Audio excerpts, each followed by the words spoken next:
सभी दर्शकों को मेरा नमस्कार। मैं संतोष कुमार मौर्य आपका स्वागत अपने चैनल पर करता हूं। आज मैं आपको खेत में हरी हरी फसल दिखाने के लिए चल रहा हूं। इसमें मैंने क्या क्या लगा रखा है उसको आपको दिखाने जा रहा हूं। ये देखिए मेरा खेत है। मैं आपको इसमें लगी फसलों की जानकारी बारी बारी से देने जा रहा हूं कि छोटा किसान किस प्रकार अपने खेत में प्रबंधन करे ताकि उसे अधिक से अधिक लाभ पैदा हो सके, लाभ मिले। ये देखिए फसल लगी है और ये ढैंचा की फसल है। ये खेत में ढैंचा लगा है। ये खेत की जब जुताई की जाएगी तो ये सड़ जाएगा और उसमें इससे हरी खाद बन जाएगी। जो हरी खाद धान लगाए जाते तो धान की पैदावार अच्छी होती है। ये जैविक खाद का काम करती है। अब आगे देखिए दोस्तों, ये मेरे खेत में धान की नर्सरी लगी है। इसको तैयार होने में अभी कम से कम 20 दिन का समय लगेगा। तब तक जो गेहूं कटाई के बाद जो लॉन्ग पीरियड खेत खाली रहते हैं तो उसमें किसान लोग विभिन्न प्रकार के प्रबंधन करते हैं और उसमें बहुत सी फसलें जैसे ढैंचा बो देते हैं।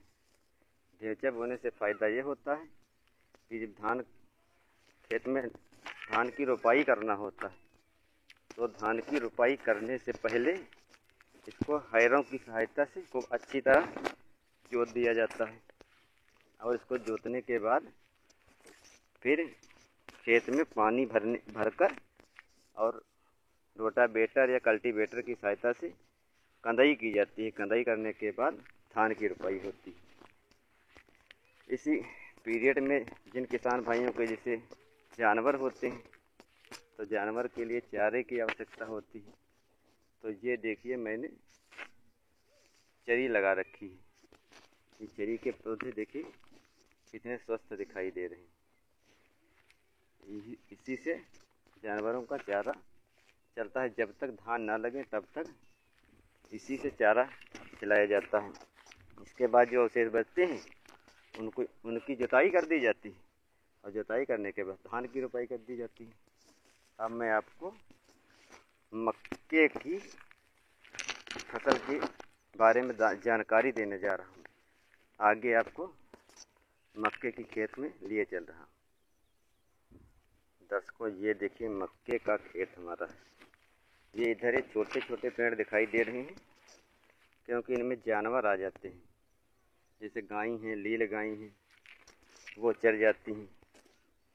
इनको बचाने में किसानों को बड़ी ही असुविधा होती है, ज़्यादा देख रेख करनी पड़ती है। अब ये देखिए जो चरी नहीं थी मकई, उनके पौधे मैं आपको दिखाने जा रहा हूँ। मक्का का ये देखिए फसल लगी है। ये फसल कब बोई हुई थी? लगभग अप्रैल में बोई हुई थी, गेहूं कटने के बाद।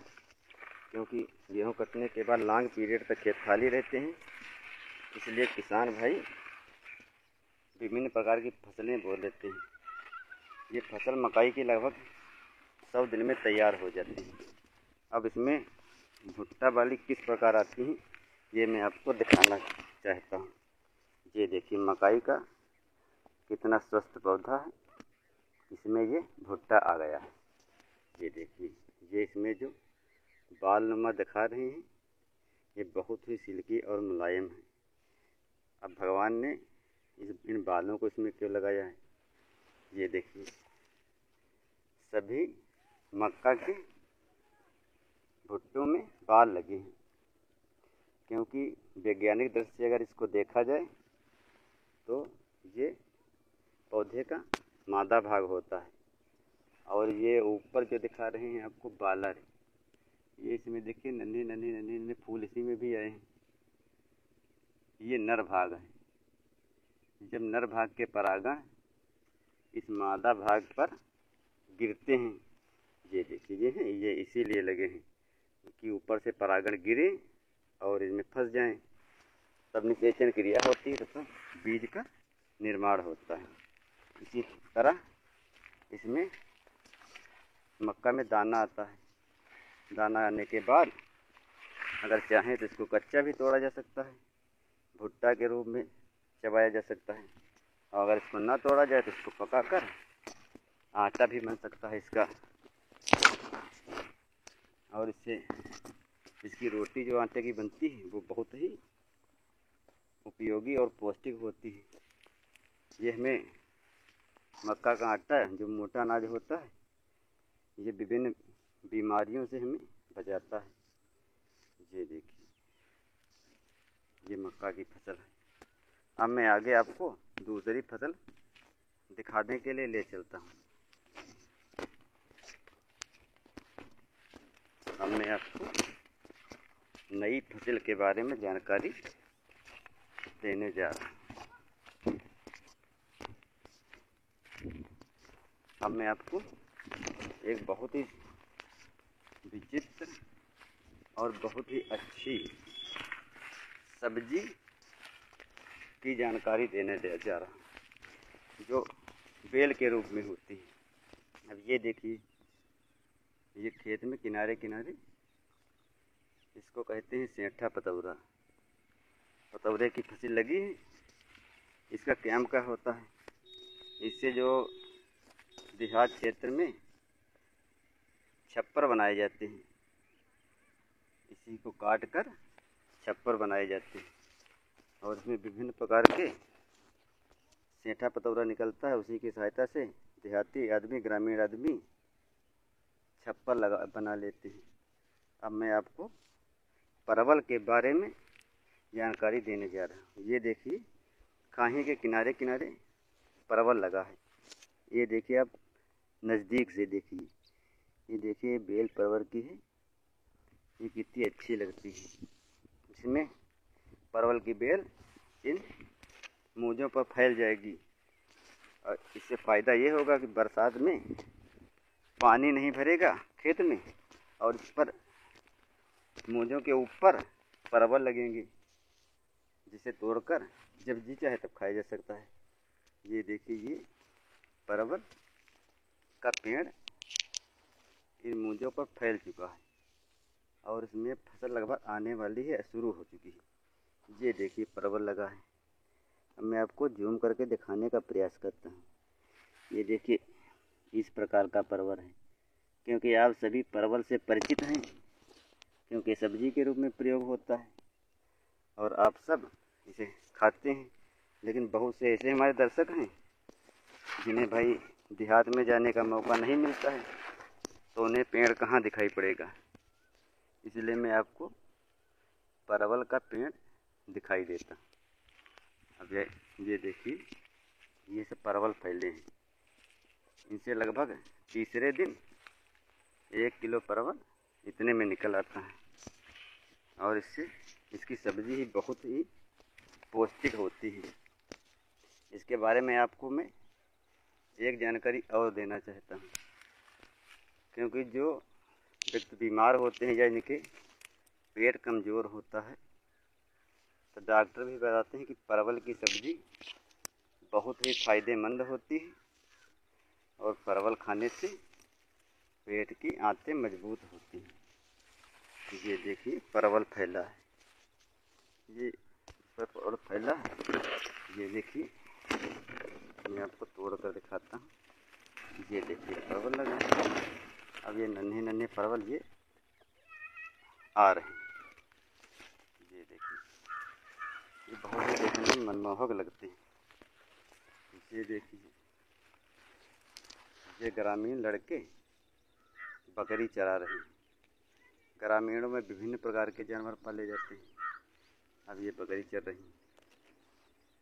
ये रोड है। अब मैं आपको थोड़ी जानकारी उड़द के बारे में देने जा रहा हूँ। आपको मैं उड़द का पेड़ दिखाने जा रहा हूँ। दर्शकों, मैं अब आपको उड़द के खेत में लेकर आया हूँ। ये देखिए उड़द की फसल लगी है और इसमें घास तो बहुत हो गई है, लेकिन उड़द की फसल भी बहुत अच्छी है। तो मैं आपको दिखाने का प्रयास करता हूँ इसमें किस प्रकार की फली और फूल आते हैं। ये फसल गेहूँ कटाई के बाद में बोई गई थी। अभी इसको तैयार होने में कम से कम 1 महीने का समय लगेगा। ये देखिए आप, ये इसमें फूल आ रहा है, ये फूल आ रहा है और किसी किसी पौधे में फल भी आना शुरू हो गया है। ये देखिए, ये फल आने लगे। ये देखिए उड़द की कितनी अच्छी फसल आ रही है। ये देखिए, ये देखिए इसमें फल बन रहे हैं। ये जब अच्छी तरह से पककर तैयार हो जाएगी तो इसको काट लिया जाएगा। ये देखिए, ये मैं आपको उड़द की फल दिखाने का प्रयास कर रहा हूँ। ये देखिए, ये उड़द की खेती होती है। ये कम पीरियड वाली फसल है और गेहूँ कटाई के बाद जो खेत में गैपिंग आती है, यानी कि बरसात आने के पहले ये तैयार हो जाती है।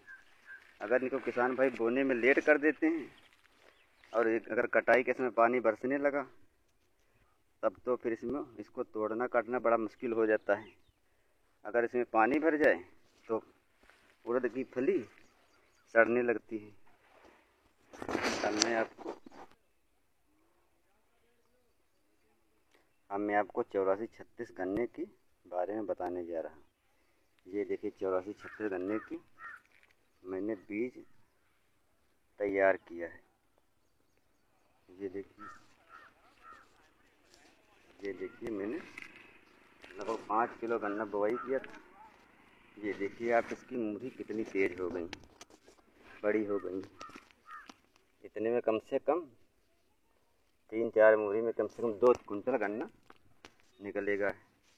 इससे मैं बीज बना लूँगा तो अगले चक्कर ज़्यादा खेती में बुआई करूँगा। ये देखिए, ये चारा बुआई किया गया है, इसको जानवर खाते हैं। अब ये मैं आपको पूरा खेत दिखा रहा हूँ जो मैंने आपको बारी बारी से दिखाया है। इसी में थोड़ा दिन बाद धान लगाए जाएंगे।